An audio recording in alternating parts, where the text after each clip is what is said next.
Magandang tanghali! Kumusta po? Narito po ulit ang update natin para sa lagay ng ating panahon.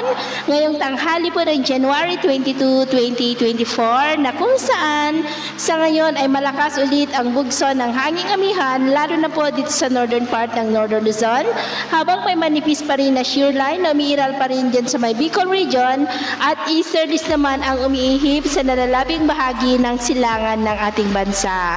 At posible na may LPA na mabubuo sa silangang bahagi ng Mindanao ngayong weekend at ang development nito ang ating babantayan kung matutuloy yan at lalakas na bagyo at ito nga ang pinapakita ng forecast model natin pong ginagamit hanggang sa susunod na 2 linggo. At sa lagay ng ating panahon ngayong tanghali ay maayos ang panahon sa malaking bahagi ng ating bansa pero may tsansa pa rin na maulap na kalangitan with isolated rains dito po sa may Cagayan, Quezon, Bicol Region, Oriental Mindanao